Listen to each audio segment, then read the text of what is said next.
Bonjour, j'espère que vous allez bien. Pour cette deuxième vidéo, j'avais envie de parler avec vous du thème du pardon. Parce que pour moi, c'est quelque chose d'essentiel, le pardon. C'est quelque chose qui m'a aidé dans ma vie à être en paix profondément, à avoir beaucoup de joie et à pouvoir aussi aimer les autres et m'aimer moi-même. Alors, je me sers toujours de mon livre comme support. C'est le livre que j'ai écrit, l'autobiographie que j'ai écrit, qui s'appelle De l'enfer à l'espoir, qui a été édité aux éditions Jet d'encre. Je ne sais pas si vous avez lu mon livre ou pas, alors c'est pour ça que je vais quand même vous expliquer deux, trois choses. Alors, c'est que de l'âge de 4 ans à l'âge de 10 ans, j'ai été abusée par mon père et il voulait me prostituer. Et il voulait que je me prostitue avec des hommes, justement. Et comme je me révoltais contre lui et que je n'étais pas du tout soumise, alors il me torturait, me faisait vivre tout plein de sévices. Et justement, pour que je me soumette à lui, à ce qu'il désirait, et que je sois docile à ces hommes avec lesquels il voulait que j'ai des rapports. À l'âge de 10 ans, cette période de ma vie, je l'ai complètement oubliée. Mes parents se sont séparés, j'ai complètement occulté cela de ma vie. Et toute cette période m'est revenue à l'âge de 26 ans. Quand j'ai ressenti tout cela, j'ai senti naturellement de la haine contre mon père, une énorme colère contre ce qu'il m'avait fait vivre, et aussi une énorme tristesse au fond de moi. Comme à l'époque, je vivais dans une communauté religieuse, et que j'ai souvent entendu dire qu'il fallait pardonner à nos ennemis, et que c'était essentiel de le faire, je me suis dit, je dois absolument pardonner à mon père. Et je dois absolument aimer mon père, malgré tout le mal qu'il m'a fait. Et j'essayais comme je pouvais, j'ai essayé comme j'ai pu d'enfouir tous ces sentiments que j'avais contre lui. Et je me disais, je pardonne à mon père, j'aime mon père. Et j'essayais vraiment d'y penser le moins possible à tout cela. Et chaque fois que j'y pensais, j'étais triste. Mais voilà, je faisais tout cela, mais au fond de moi-même, je n'étais pas bien du tout. Au fond de moi-même, j'étais triste, j'étais angoissée, j'avais beaucoup de haine, j'avais beaucoup de mal à aimer les autres, à m'aimer moi-même et à pardonner aussi. Quand quelqu'un me faisait du mal, c'était toujours compliqué. À l'âge de 30 ans, j'ai quitté cette communauté religieuse et quelques années plus tard, j'ai rencontré un homme qui m'a énormément aidé dans ma vie, qui s'appelle Philippe Cheniot et qui a fait énormément de séminaires en résidentiel auxquels j'ai participé, qui m'ont aidé dans ma vie. Et tous ces séminaires, actuellement, on peut les trouver sur son site Coaching en Or. Et Philippe nous a parlé de son séminaire qu'il allait organiser sur l'EFT, qui est une technique de libération des émotions. Et il nous a expliqué dans l'audio qu'il avait fait qu'on pouvait aussi, grâce à cette technique, se libérer de maladies chroniques qu'on avait, parce que toute maladie était liée à des émotions qui étaient en nous, et avec cette technique, on diminuait l'intensité de ces émotions, on pouvait le faire avec cette technique, et que aussi ça arrangerait nos problèmes de santé.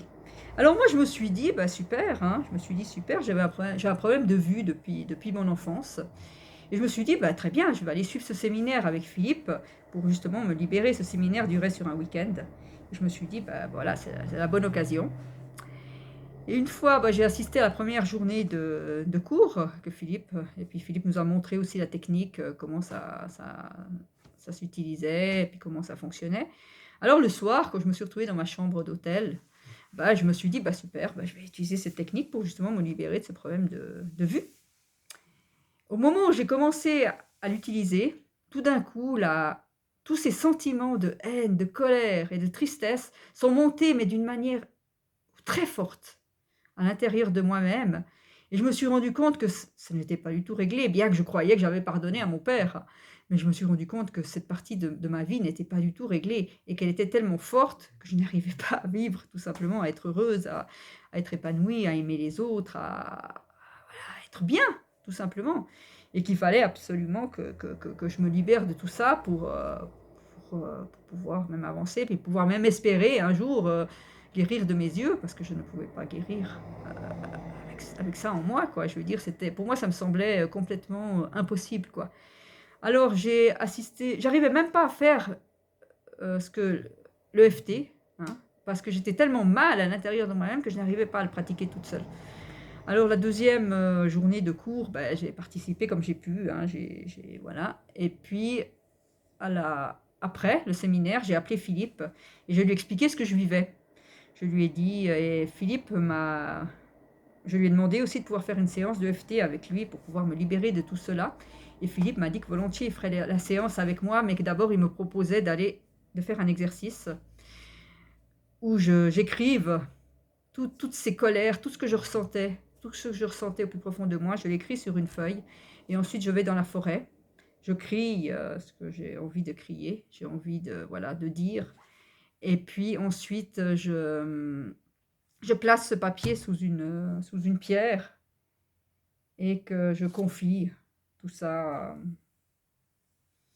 à l'univers, au monde spirituel, et que je rentre chez moi, tout simplement, et que voilà,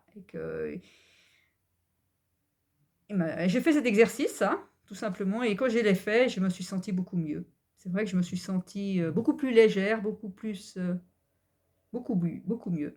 Et ensuite, j'ai fait cette séance de FT avec Philippe, et là, suite à la séance, à la fin de la séance, je me suis rendu compte que je n'avais plus d'haine contre mon père. Je ne ressentais plus rien. Je ne ressentais plus de haine, en tout cas, contre lui. Je ne ressentais plus de colère du tout. C'était à zéro. Le niveau était à zéro. Et je ne ressentais plus de tristesse quand je pensais à cet événement, à ces événements que j'ai vécus avec mon père. Et là, je me suis sentie beaucoup mieux et j'ai compris intérieurement ce qu'était le pardon. J'ai compris même, voilà, j'ai compris ce que c'était le pardon. Le pardon, c'est pas de ce que j'avais fait jusqu'à maintenant, hein, d'enfouir et de m'auto-subjuguer que je pardonnais. Non, c'est vraiment de ne plus rien ressentir. Si on ressent de la haine, je me suis rendu compte que si je ressentais de la haine, même si c'était par rapport à mon père, je ne peux pas aimer les autres. C'est pas possible, parce que j'ai cette haine en moi. Si je ressens de la tristesse, je ne peux pas être heureuse. C'est pas possible. Parce qu'il y a cette tristesse qui est au fond de moi. Et tant que je la ressens, c'est pas possible que je sois pleinement heureuse. Et tant que je ressens de la colère, je ne peux pas être en paix avec moi-même, et en paix, ressentir la paix profondément. Alors ça a été une vraie libération. Je vous remercie infiniment d'avoir écouté cette vidéo jusqu'au bout. Je vous remercie aussi si vous avez aimé cette vidéo, je vous demanderai s'il vous plaît de mettre un pouce en bas de la vidéo. Cela m'encouragera à continuer à en faire d'autres. Si aussi vous avez envie de recevoir d'autres vidéos, je vous demanderai de vous abonner à ma chaîne en cliquant simplement sur la cloche. Et ça me ferait très plaisir aussi que vous mettiez un petit commentaire pour me dire si cette vidéo vous a plu. Et aussi si vous avez envie de partager quelque chose de positif par rapport au pardon. Quelque chose que vous avez vécu. Ça peut aussi aider d'autres personnes en lisant d'autres personnes qui lisent votre commentaire. Et aussi, si vous avez envie de me parler, ben, je suis disponible pour vous parler en privé si vous en avez envie. Voilà, je vous souhaite une belle journée et je vous dis au plaisir de pouvoir vous retrouver dans une prochaine vidéo. Merci.